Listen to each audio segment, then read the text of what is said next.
Você é religioso, Pedro? Não, mas eu... Tá se convertendo. Não, eu acredito em Deus e eu te vejo como um pastor. Eu como pastor? É. Talvez tenha algumas características de pastor. Pastor da neurociência. Não, porque o cientista, ele revela o que Deus criou. E pra mim você é...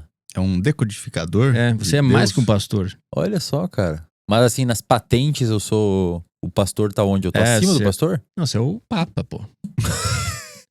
Você é o cara que revela pra nós o que Deus fez, falou e quer que aconteça. Pô, cara, quando o Wesley veio no Aderiva, foi o momento que sai a fumacinha lá no Vaticano. Temos um novo Papa.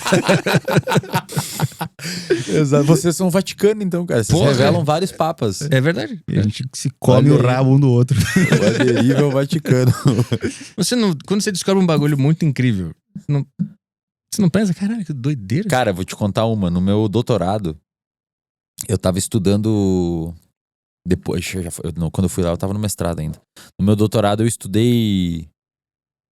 olha que específico, né? Eu estudei o desenvolvimento de problemas comportamentais e cognitivos em animais com hipercolesterolemia. Me perdi. Hipercolesterolemia é colesterol alto. Tá. LDL alto, principalmente. Colesterol ruim, entre aspas, que a galera chama. A gente pega um camundongo, tipo esse aqui que tá aqui, ó. Esse ratinho. Isso aqui é um camundongo, tá? Vocês quiseram botar aí de rato, mas na verdade é um camundongo. Puta, vocês erraram aí, ó. É que é muito recente pra mim. Mas tudo bem, vamos... recente, tá tranquilo. Esse camundongo aqui, ó. Você pega ele e você, antes dele nascer, lá no embriãozinho, você deleta o gene que produz o receptor de LDL. Então a célula normalmente tá aqui. Existem vários receptores na membrana. Um dos receptores na membrana é o de LDL. O receptor de LDL, ele fica responsável por identificar quanto de colesterol tá no sangue e fazer um feedback inibitório. Se tem muito colesterol, ele para de produzir. Se tem pouco, ele produz mais. Se você tira o receptor, não sabe quanto tem ali fora. A célula fica só produzindo sem parar e o animal fica com colesterol alto. Eu peguei esses animais, fiz alguns testes comportamentais nesses animais e vi que eles têm problema de memória. Legal, a gente já sabia disso. Aí eu fui lá e fiz uma análise do cérebro deles, dos sinapses do cérebro desses animais. Eu vi que eles têm mais sinapses. Eu falei, porra, eu tava esperando que eles não tinham tanta sinapse. Se eles têm sinapse é o ponto de contato entre dois neurônios, onde os neurônios se conversam. Se esse animal tem tem problema de comportamento de memória, como é que ele tem mais sinapses? Aí eu avancei no estudo e descobri que eles têm neurônios muito mais arborizados, os neurônios eles têm mais braços. Falei, porra, isso aqui não tem sentido, cara. Como é que esses caras têm mais neurônio e déficit no comportamento? Era pra ter menos neurônio, já que tem déficit de comportamento. E aí minha próxima pergunta pra tentar responder, eu criei a hipótese de que esses neurônios devem ser menos funcionais, devem funcionar menos. Como o Brasil é uma bosta e não investe em ciência, eu me fudi, não consegui ver isso, eu ia pra França ver isso, lá no professor da França. Aí entrou a pandemia e aconteceu tudo o que aconteceu, eu fiquei aqui, não fui ver. Mas... Não sabemos a resposta? Não sabemos a resposta, mas assim... Deus. Podia ter falado pra Deus me dar a resposta antes, pô. Precisava ir pra França pra pegar isso. Se eu sou o pastor dele, ele tinha que me dar um help, pô. Me responder antes. Já que eu sou o cara que manifesta as verdades de Jesus. Não é de Jesus. De Deus. De Jesus não gosto muito dele. Você não vai muito com ele. Você é parecido com ele, cara. O cara apanhou. Você é meio parecido com ele. Como assim? O cara apanhou. Deus nunca apanhou. Você é meio parecido com... Eu, quando tava cabeludo, eu... Corpo atlético, barba. Se bem que hoje em dia tem os registros arqueológicos mostrando que Jesus era negro, né? Ultimamente eu acho que eu tô mais pra Judas, né? Do que Jesus. Tá mais pra Judas. 30, inclusive... Pô, vocês são cancelados pra caramba, né, cara? Na interwebs. Dá 30 moedas de prata pra gente que a gente faz qualquer coisa. Mas eu tô pensando no teu contra-argumento pra minha tese. Mas não sei se tem a ver... Tinha que ir pra França, cara. Tinha que ir pra França. Vai lá, talvez a resposta esteja lá, mas... E tu vê como é um negócio específico, né, cara? Eu tava olhando os neurônios do cérebro de camundongos com hipercolesterolemia. É legal ver isso daqui porque você percebe como a ciência é construída, né? O cientista, ele estuda um tijolinho, enquanto outros cientistas estão estudando outros, e assim a gente vai formando uma muralha de conhecimento, assim. E esta muralha é Deus? É Deus. Não pega essa ideia pra ti, né? Cara, eu nunca fui, assim, aquele cara... Aquele ateu que, tipo, entra assim e fica... Não tem eu sou ateu, eu sou ateu. Ele precisa falar que é ateu pra todo mundo. Sabe aquele ateu que tá no bar, assim, e fica parado, assim, ele fica explodindo até falar que é ateu? Alguém tipo fala, fica com Deus, o cara fica puto. Sim. Crossfiteiro, ateu... E qual que é outro? Tem um outro aí que você... Tem uma piada, né? Entra um crossfiteiro, um ateu e sei lá quem é outro. Quem um vegano, quem né? é um vegano, exatamente. Quem que vai ser o primeiro a falar que é? É difícil. Eu simplesmente... Na verdade, desde pequeno, cara, eu sou um cara muito estranho nesse cenário. Nesse departamento, digamos assim. O meu pai é teólogo. Meu pai, volta e meia, chegou lá e ele tava casando alguém ou fazendo funeral de alguém. Que são duas coisas parecidas, né? Casar e fazer o funeral. Não foi boa essa? Porra! Deu um delay. Fiquei constrangido pelo delay. Não. É que eu demoro pra entender o gráfico, eu demoro pra entender piada também. Eu posso dizer aqui que eu tava entre aumentar a piada. E eu fiquei, puta, foi boa, mas eu não consegui aumentar ela, por isso foi o silêncio. Aí deu travada. Aí deu travada. Tá delay bom. da criação. É o delay da criação, Tá bom, tá perdoado. Mas não é porque não foi boa. Não, beleza. Foi boa. Show. Só que eu não consegui melhorar. Tá bom. E aí ele é teólogo, né, cara? Ele é formado em teologia, assim, então... E aí desde pequeno ele me levava na igreja. E, cara, eu sempre achei muito estranho. Eu sempre olhei o mundo de uma forma muito crua. E aí quando eu era criança eu entrava na igreja e eu enxergava aquele cenário e eu achava muito estranho. E agora, com todo o respeito do mundo a quem tem religião, eu realmente não tenho problema nenhum com... Eu só não, sei lá, não pratico, não creio. Não... Sim. É muito parecido pra mim quando o cara me fala assim, o que você acha de um homem beijar um homem? Cara, essa pergunta pra mim é tipo perguntar o que eu acho de chover. Sei lá, cara. Sim. Eu simplesmente não sei lá. Não interessa pra mim, bicho. Igual o que você acha de vento. Venta, pô. Qual a sua opinião sobre ventos? Venta. Sim. Essa é uma coisa. Entendi. Então realmente não é uma questão que eu quero... tanto é que eu nem falo sobre isso geralmente.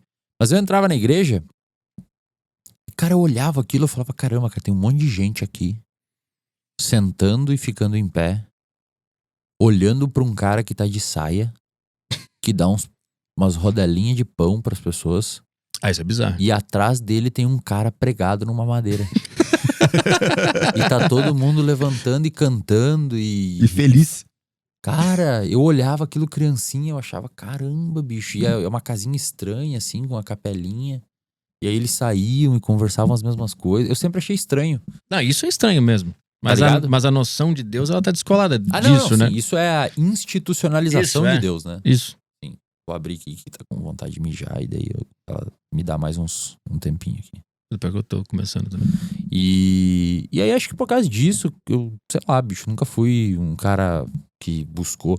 Na verdade, você não se importa com esse negócio. Não é. O que me deixa irritado em alguns cenários são alguns braços da religião que pegam essas pessoas vulneráveis e roubam dinheiro delas.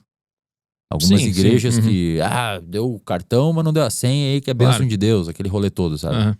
Isso eu fico meio puto, assim, porque eu acho que fazem algo muito parecido com o que o Tigrinho faz. Você montou um sistema que tá furtando da pessoa e usando da vulnerabilidade e da crença da pessoa, que ela vai ficar rica no Tigrinho ou que ela vai resolver o câncer dela na igreja, e você tá raptando dinheiro dessa pessoa. Isso me deixa irritado. Mas a pessoa ter religião, cara, eu realmente, genuinamente eu não ligo, assim. Mas a ideia nunca bateu pra ti. Não, de nunca Deus. tive nenhum tipo de inclinação a acreditar e tal. Confesso que talvez fosse bom. Eu me pergunto se não é bom acreditar em Deus, porque é um mecanismo... E assim, obviamente, acho que todos concordam que na história do planeta, na história de vida do ser humano, acho que uma das instituições que sempre esteve no top 2, top 3 do poder foi a igreja. Sempre teve pau a pau com os reis, às vezes acima dos reis, às vezes abaixo. Fundou tudo, né? Exato. Civilização. Isso, exato.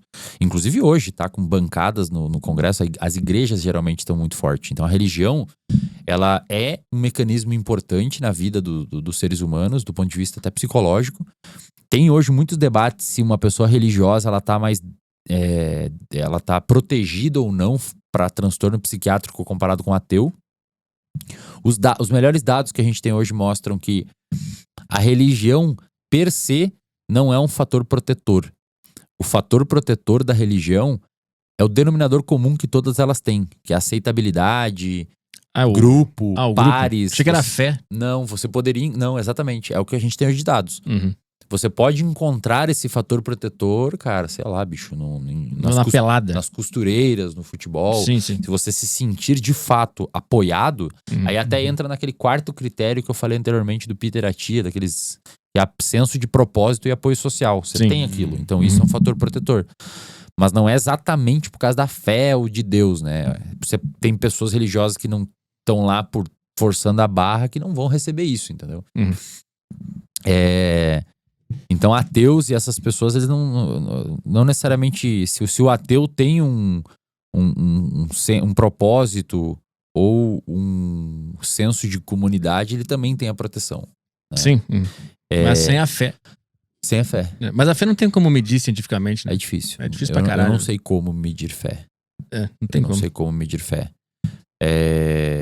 Mas, cara, eu às vezes me pego perguntando, será que não é... Tu acredita em Deus mesmo? Ou tu tava zoando? Eu não sei quando eu acho que sério, quando tá brincando. É difícil identificar. É só eu que tenho essa dificuldade? Não, todo mundo tem. Todas as pessoas da face da Terra. Não, falando sério, eu acho que tudo isso aqui que tá acontecendo é Deus. Tu acredita, tu crê. Mas tu não tem uma instituição que você vai, tem rituais, vai ao sábado, domingo, lá no lugar. Não, nada disso. Entendi. Eu não sei, cara. Eu acho que às vezes seria bom eu acreditar em Deus, porque, porra, é bom, né? Qualquer coisa que acontecesse comigo ia ser... Foi Deus que quis, tipo... Deu uma merda federal, assim, porra, mas Deus sabe o que faz. Mas você pode dizer, é a vida, é a mesma coisa. Tipo, se algo de ruim acontece com você, só te resta aceitar e fazer algo pra aquilo, né? Não tem muito o que fazer.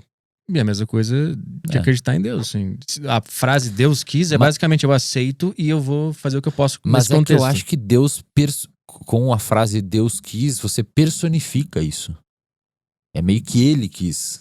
A vida é uma coisa... Sabe, acho que imaginar um cara de barba branca, mas isso todo poderoso... não é isso que eu vejo. Quando eu falo Deus, eu vejo vida. Entendi. É a mesma coisa. Então quando algo muito ruim acontece, eu penso, a vida quis ou Deus quis, e o que eu posso fazer agora nesse contexto de dor. Entendi. Que é basicamente o que todo mundo deve fazer pra ficar bem em momentos de conflito, né? Aceitar e fazer o que pode. Essa atitude, eu acho que ela é traduzida em Deus quis, vai ficar tudo bem. E tem algumas terapias que inclusive utilizam dessa lógica. Que, por exemplo, uma das terapias que hoje tem mostrado muita evidência para tratamento de condições que você não tem escapatória, eu diria assim, como por exemplo, dor crônica. Tem pacientes que sofrem de dor crônica e vão sofrer o resto da vida. E não tem o que fazer, não tem remédio. Aí é maconha ou fé, né? não tem nem isso, não resolve. Aí existe uma psicoterapia que é padrão ouro, que é a terapia de aceitação e compromisso. Bom. É você olhar aquela situação, aquela condição e de fato aceitá-la. Aí existem várias técnicas, né? Mas é uma ótica frente àquela situação, não é de passividade, mas é aceitar que vai existir aqueles mecanismos. Sim. E você desenvolver algumas estratégias de conviver com aquela dor. Em vez de lutar contra, porque a gente já sabe que lutar contra piora. Você ficar arranhando assim piora, entendeu? Então, isso é um princípio quase que religioso, né? Dessas religiões budistas, essas coisas assim. Pode ser. Que falam sobre aceitar. Aceita. Eu acho que isso também a gente poderia beber de outras fontes para explicar isso. Talvez o estoicismo também tem alguma situação nessa, né? De você enfrentar a dor. O próprio Albert Camus, que escreveu o mito de Sísifo, mostrando que a vida é um absurdo. O Sísifo, na mitologia grega, era um sujeito muito esperto, inteligente, e ele enganou os deuses. E ele foi condenado ao inferno, e no inferno ele enganou o diabo, ou a morte, que eles chamam, e aí voltou pra terra, até que um dos deuses deu uma punição por ele enganar todo mundo, que era carregar uma pedra montanha acima, que não sei se vocês já ouviram essa história. Ele chega lá no final da montanha e a pedra rola de novo. Ele sobe por toda a eternidade, era a punição dele. E a gente faz uma alegoria dizendo que essa pedra, na verdade, são fases das nossas vidas. Você No ensino fundamental, tem que subir com a pedra na montanha. Aí você terminou o fundamental, aí você pisca, você tá no pé da montanha de novo, que você tem que fazer o ensino médio. Sim, Aí você carrega a pedra de novo, aí você chega lá em cima, porra, terminei, acabei, cheguei no fim da montanha. Não tem fim, né? Aí você pisca, você tá no chão da montanha e tem a porra do Enem, do vestibular. Aí você faz, aí você pisca de novo, agora é uma pedra maior, porque você tem que entrar no mercado de trabalho. Aí você carrega aquela pedra enorme, você chega lá, você pisca e quando vê, você tá na velhice, cara. E aí você tá doente, você tá machucado. É dor nas costas. Você tá com dor nas costas, com o músculo fadigado, com o tendão doendo, e você tem que carregar a sua pedra e às vezes dos seus filhos também. Carregar mais uma pedra junta. E... Então, viver é um inferno, né? Isso... Aí o Albert Camus diz que viver é um absurdo. O absurdismo, o absurdismo do Camus, escreve Camus, né? Albert Camus. É que dizem que é bonito falar Camus, fica Camus, o biquinho, Albert Camus, e coisa. E aí ele diz que o absurdismo do Camus é que a gente vive num mundo que não nos dá respostas definitivas sobre qual é o sentido da vida. E a gente tem que viver nisso. Mas só Pra não ele ter é sentido já é absurdo? Eu acho que se tivesse sentido, não seria absurdo ficar carregando pedra. Cara, na verdade, e aí o Albert Camus diz, talvez uma das malandragens que você pode fazer se você foi condenado pelo resto da eternidade pra carregar pedra montanha acima e ela escorregar de novo e você carregar de novo, talvez a gente tenha que imaginar que o Sísifo, o cara que tá carregando aquela pedra, esteja feliz. Vai ser uma penalidade, uma punição pro resto da sua vida fazer esse esforço, exceto se você gostar do esforço. Se você gostar do esforço, você não tá doendo em você. Tem que gostar de carregar a pedra nas costas. É o que o Albert Camus diz. A vida é um absurdo. O absurdismo dele é que não tem sentido viver no mundo que a gente vive, mas talvez o sentido seja não ter sentido. Mas é o migué que ele deu também. Mas, cara, às vezes faz Às sentido. vezes era mais fácil. Zé tá dizendo que é pra trabalhar com mármore também. Entendeu, cara? Sim, mas já que não tem sentido, o sentido é não ter sentido. Não, o sentido é você aproveitar cada fase que você tá subindo a pedra. Aproveitar a fase do vestibular, aproveitar a fase dos filhos, aproveitar a fase do emprego. Ou, como um outro filósofo brasileiro, esse diz, o Sabotagem, a maior malandragem do mundo é viver, cara. Porra, que final bonito, hein? Disse a mesma coisa que o Camus, em outras palavras. Puta que pariu. Que final bonito. O que é, não é não? Você está cansado dos mesmos podcasts o tempo inteiro? Nós também. Então, desliga o YouTube e vai pro Saco Cheio TV. Podcast de verdade. Rádio de verdade.